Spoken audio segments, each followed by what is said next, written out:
ಪುಣ್ಯತಾಣ ಜಡಗ ಮಠದ ಪೂಜ್ಯರಲ್ಲಿ, ವೇದಿಕೆ ಮೇಲಿರುವ ಪೂಜ್ಯರಲ್ಲಿ, ತಮ್ಮೆಲ್ಲರಲ್ಲಿ ಶರಣಾರ್ಥಿಗಳು. ನಾವು ಸಣ್ಣವ್ರು,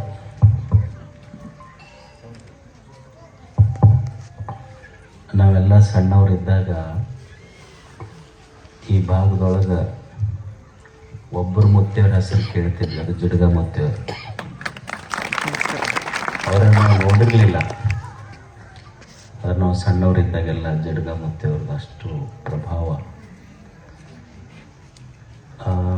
ಅಪ್ಪವ್ರು ಕರ್ಕೊಂಬಂದ್ರೆ ಇಲ್ಲಿ ಬಂದು ತೋರಿಸಿದ್ರು, ಏನೂ ಇರಲಿಲ್ಲ. ಅಪ್ಪವ್ರು ಮೊದಲು ಹಾಕಿದ ಕೊಂಪಿ ತೋರಿಸಿದ್ರು. ಅವರು ಇಲ್ಲಿ ಮೊದಲು ಬಂದು ಕೊಂಪೆ ಆಗಿದ್ರು ಗುರುಗಳು ಅಂತ. ಅವರು ಕೊಂಪಿ ಹಾಕಿದ್ರು, ಇವ್ರು ಇದನ್ನು ಹಂಪಿ ಮಾಡಿದ್ರು ಅಷ್ಟೇ. ಅವ್ರ ಗುರುಗಳು ಅವರು ಮಠ ಕಟ್ಟಿದ್ದಕ್ಕಿಂತ ಹೆಚ್ಚಾಗಿ ಭಕ್ತರ ಹೃದಯದೊಳಗೆ ಒಂದೊಂದು ಮಠ ಕಟ್ಟಿದ್ರು. ಅವರು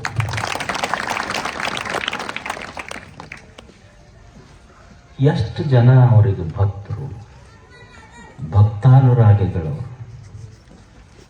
ಎಷ್ಟು ಜನ ನೆನೆಸ್ತಾರ ಅವ್ರಿಗೆ. ನೀವು ಕರ್ನಾಟಕದ ಯಾವ ದಿಕ್ಕಿಗರ ಹೋರಿ ಅವರು ಭಕ್ತರು, ಅವ್ರ ಮನ್ಯಾಗ ಅವರದೊಂದು ದೊಡ್ಡ ಫೋಟೋ. ಎಷ್ಟು ಜನ ರಾಜ ಮಹಾರಾಜರು ಈ ಮಣ್ಣಿನಲ್ಲಿ ಆಗೋಗ್ಯಾರ. ಯಾವ ರಾಜ ಮಹಾರಾಜರಲ್ಲೂ ಇಷ್ಟು ಜನ ಭಕ್ತಿಯಿಂದ ಪೂಜಿಸಿಲ್ಲ. ಒಬ್ಬ ಏನೂ ಇಲ್ಲದ ಬರಿಗೈ ಸಂತ ಎಷ್ಟು ಜನರ ಹೃದಯದೊಳಗೆ ಕುಂತಲ್ಲ.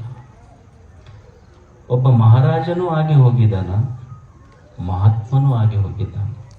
ವ್ಯತ್ಯಾಸ ಇಷ್ಟೇ, ಮಹಾರಾಜ ಅವ ಮಣ್ಣನ್ನಾಳಿದ ಮಣ್ಣಿನ ಸಾಮ್ರಾಟ, ಮಹಾತ್ಮರು ಮನಸ್ಸಿನ ಸಾಮ್ರಾಟ. ಅವರು ಮಣ್ಣು ಆಳಿ ಮಣ್ಣಾಗ ಹೋದರು, ಇವರು ಮಣ್ಣಿಗೆ ಬಂದರು ಸಹಿತ ಜನರ ಮನಸ್ಸಿನೊಳಗೆ ಉಳಿದರು. ಅವರು ಒಂದು ಸಿಂಹಾಸನ, ಅವ್ರದ್ದು ಒಂದು ಸಾಮ್ರಾಜ್ಯ, ಇವ್ರದ್ದು ಒಂದು ಸಾಮ್ರಾಜ್ಯ. ಮಹಾರಾಜನದು ಒಂದು ಸಾಮ್ರಾಜ್ಯ, ಮಹಾತ್ಮನದು ಒಂದು ಸಾಮ್ರಾಜ್ಯ. ಅವ್ರದ್ದು ಒಂದು ಸಿಂಹಾಸನ, ಇವ್ರದ್ದು ಒಂದು ಸಿಂಹಾಸನ. ಅವರು ಸಿಂಹಾಸನಕ್ಕೆ ದಿವಸ ಜಗಳಕ್ಕಾವ. ಆದ್ರೆ ದೊಡ್ಡ ಮಹಾತ್ಮರು ಕುಳಿತ ಸಿಂಹಾಸನ ಐತೆಲ್ಲ, ಅದು ಜನರ ಹೃದಯ ಸಿಂಹಾಸನದೊಳಗೆ ಕುಂತು.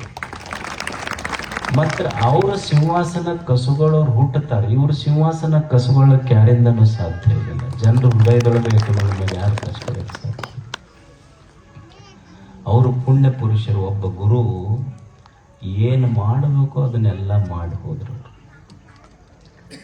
ಬುದ್ಧನ ಒಂದು ಭಿಕ್ಷುಗಳ ಸಮೂಹ ಇತ್ತು, ಶಿಷ್ಯರು. ಅವ್ರ ಶಿಷ್ಯರಲ್ಲಿ ಒಬ್ಬ ಯುವ ಎತ್ತಿ ಆನಂದ ಅಂತ, ಉಪಗುಪ್ತ ಹೆಸರು. ಅವ ಸಾಮ್ರಾಟಿದ್ದ. ಬುದ್ಧನ ಪ್ರಭಾವಕ್ಕೊಳಪಟ್ಟು ಯುವಕ ಸನ್ಯಾಸಿಯಾದ. ಪ್ರತಿನಿತ್ಯ ಪ್ರತಿ ಮನೆಗೆ ಭಿಕ್ಷೆ ಬಿಡ್ಲಿಕ್ಕೆ ಹೋಗ್ತಿದ್ದ. ಒಂದು ಓಣಿಯೊಳಗೆ ಹೋಗುವಾಗ ಒಬ್ಬ ನರ್ತಕಿಯ ಮನೆ ಬಂತು. ನರ್ತಕಿಯ ಮನೆ ಮುಂದೆ ನಿಂತು ಭಿಕ್ಷಾಂದೇಹಿ ಅಂದ. ಆ ನರ್ತಕಿ ಉಪಗುಪ್ತನಿಗೆ ಹೇಳ್ತಾಳ, ನೀನು ಯುವಕದಿ, ಹೊರಗೆ ನಿಂತೇನು ಭಿಕ್ಷೆ ಕೇಳುತ್ತಿ, ಮನೆಯೊಳಗೆ ಬಾ. ಮನೆಯೊಳಗೆ ಬಂದ್ರೆ ಈ ಮನೆಯ ಸಂಪತ್ತು ನಾನು ನಿನ್ನ ಒಳಗ್ತೀನಿ. ಹೊರಗೆ ನಿಂತೇನು ಭಿಕ್ಷಾ ಕೇಳ್ತಿ, ಮನೆಯೊಳಗೆ ಬಾ. ನರ್ತಕಿ ಹೇಳುವ ಮಾತಿದ್ದು.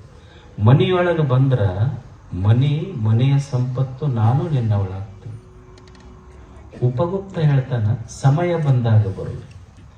ನಾನು ಈಗ ಬಂದಿರುವುದು ಕೇವಲ ಅನ್ನದ ಭಿಕ್ಷೆಗಾಗಿ ಮಾತ್ರ. ಸಮಯ ಬಂದಾಗ ಬರುವೆ.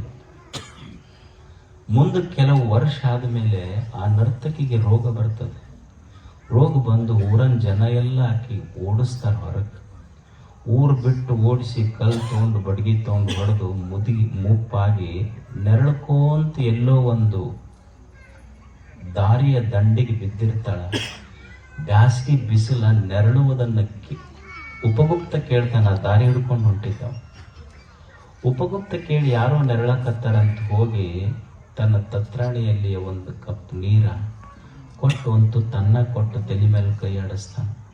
ಆಕೆಗೆ ಸ್ವಲ್ಪ ಪ್ರಜ್ಞೆ ಬಂದಂಗಾಗಿ ಹಿಂಗೆ ನೋಡ್ತಾಳೆ. ಇದು ಎಲ್ಲೋ ನೋಡಿದ ಮುಖ ಅಂತ ನೆನಪಿಗೆ ತಗೊಂಡು ಉಪಗುಪ್ತನಿಗೆ ಕೇಳ್ತಾಳೆ, ಕೆಲವು ದಿವಸಗಳ ಹಿಂದ ನನ್ನ ಮನೆ ಬಾಕಲಿಗೆ ಬಂದಿದ್ದಿಲ್ಲ ನೀನು ಉಪಗುಪ್ತ, ಬುದ್ಧನ ಸನ್ಯಾಸಿ ಭಿಕ್ಷು ಅಂತ. ಅವಾಗ ಅವ ಅಂದ, ಹೌದು ಬಂದಿದ್ದೆ, ನನಗೂ ನೆನಪೈತಿ. ಅವಾಗ ನರ್ತಕಿ ಹೇಳ್ತಾಳೆ, ಅಲ್ಲ ನನ್ನ ಹತ್ರ ಯೌವನ ಇತ್ತು, ಸಂಪತ್ತಿತ್ತು, ಎಲ್ಲ ಇತ್ತು, ನೀ ಇದ್ದಾಗ ಬರಲಿಲ್ಲ, ಈಗ ಬಂದು ಎಲ್ಲ ತಗೊಂಡು ಏನು ಮಾಡೋದು ಅಂತ. ಅವಾಗ ಗುರು ಉಪಗುಪ್ತ ಹೇಳಿದ ಮಾತು ಎಷ್ಟು ದೊಡ್ಡದು ಅಂದ್ರೆ, ನಿನ್ನ ಹತ್ರ ಎಲ್ಲ ಇದ್ದಾಗ ಬಂದವ ಗುರು ಆಗುದಿಲ್ಲ, ನೀ ಬಿದ್ದಾಗ ಬಂದವನ ನಿಜವಾದ ಗುರು. ನಿನ್ನ ಹತ್ರ ಎಲ್ಲ ಇದ್ದಾಗ ಬಂದವ ಗುರು ಆಗೋದಿಲ್ಲ, ನೀ ಬಿದ್ದಾಗ ಬಂದವ ನಿಜವಾದ ಗುರು ಆಗ್ತಾನೆ. ಹಂಗ ಚಿಡಗ ಮುದ್ದೆಯವರು ಬಿದ್ದವರನ್ನು ಎಷ್ಟು ಜನ ದುಃಖಿಗಳನ್ನ ಮುಕ್ತರನ್ನ ಮಾಡಿ ಅವರು ಬಿದ್ದವರನ್ನೆತ್ತಿದ ಗುರು. ಮತ್ತು ಅವರ ದಾರಿಯಲ್ಲಿ ಪೂಜ್ಯರು ಸಹಿತ ನಡೀತಾ ಇದ್ದಾರೆ. ಇದನ್ನೇನು ಹಂಪಿ ಮಾಡಿದಾರ, ಇದು ಅಂತೂ ದೊಡ್ಡದೇ ದೊಡ್ಡದು. ಇದಕ್ಕೆ ಕಳಸ ಇಟ್ಟಂಗ ಇದೆಲ್ಲ ಕಲ್ಲಿನ ಗುಡಿ ಇದೆಲ್ಲ ಮಾಡಿದ್ದಾರೆ. ಇದು ಸಂತೋಷ ಇದೆ. ಇದೆಲ್ಲದಕ್ಕಿಂತನೂ ಅವ್ರು ಹೇಳಿದರು, ಇಲ್ಲೊಂದು 1000 ಬಡ ಮಕ್ಕಳಿಗಾಗಿ ಒಂದು ಉಚಿತ ವಸತಿ ನಿಲಯ ಶಾಲೆ, ಇದು ಈ ನಾಡಿಗೆ ಒಂದು ಕಳಸ ಇಟ್ಟಂಥ ಕೆಲಸ. ಅದು ಬೆಳೀಲಿ, ಅದು 1000 ಮಕ್ಕಳ ಅವರ ಕನಸು, ಅದು 1000 ಆಗಲಿ. ಇವತ್ತಲ್ಲಿ ಮಾದನಿಪುರಿ ಒಳಗೂ 6 ಕಾಯಕತ್ತಾರ. ಮತ್ತೊಮ್ಮೆ ಬರ್ತೀನಿ, ಮತ್ತೊಮ್ಮೆ ಬಂದಾಗ ಪ್ರವಚನದ ಮಾಡಿ ಹೋಗೋಣ. ಮತ್ತು ಗುರುಗಳು ಮಾಡಿದ್ದು ನೋಡಿದ್ದು ತುಂಬ ಖುಷಿ ಆಗ್ತದೆ. ಕನಸು ಎಷ್ಟು ಸ್ವಚ್ಛ ಇಟ್ಟಾರ ಮಠ. ನಮ್ಮ ಮಠಗಳು ನಮಗೆ ಕಸ ಹೊಡ್ಕೊಳಕ್ಕಾಗುವಲ್ದು, ಅವರೆಷ್ಟು ಸ್ವಚ್ಛ ಇಟ್ಟಾರ ಗಾರ್ಡನ್ನು. ಖುಷಿ ಹಿಂಗಿರ್ಬೇಕು. ಮಠಕ್ಕೆ ಬಂದ್ರೆ ಮತ್ತು ಎಲ್ಲಿ ಬೇಕಲ್ಲಿ ಕಾಯಿ ಹೊಡೆದಿದ್ದು, ಎಲ್ಲಿ ಬೇಕಲ್ಲಿ ನೀವೆಲ್ಲ ಹೊಲಸಾಗಿ ಹೋದ್ರೆ ಮಠ ಹೆಂಗೆ ತಡಿತಾವ? ಸ್ವಚ್ಛ ಇಡ್ಬೇಕು. ಅವ್ರ ಅಪ್ಪುಗಳು ಏನು ಮಾಡ್ಯಾರಲ್ಲ, ಭಕ್ತರ ಜವಾಬ್ದಾರಿ ಅಂದ್ರೆ ಇದು ಸ್ವಚ್ಛ ಇಡೋದು ಒಂದು ದೊಡ್ಡದೇ. ಇದು ಭಕ್ತಿಯ ಅರ್ಪಣೆ. ಇದು ಸ್ವಚ್ಛ ಇಡೋದು ಭಕ್ತಿಯ ಅರ್ಪಣೆನೇ. ಇದು ಬೆಳೀಲಿ, ಅವರ ಕ್ರಿಯಾಶೀಲತೆ, ಅವರ ಸಂಕಲ್ಪ ಈ ನಾಡ ಮಕ್ಕಳಿಗೆಲ್ಲ ಅನುಕೂಲ ಆಗಲಿ ಅಂತ ಪ್ರಾರ್ಥಿಸಿ ನಮ್ಮ ಮಾತುಗಳನ್ನು ಮುಗಿಸ್ತಾರೆ.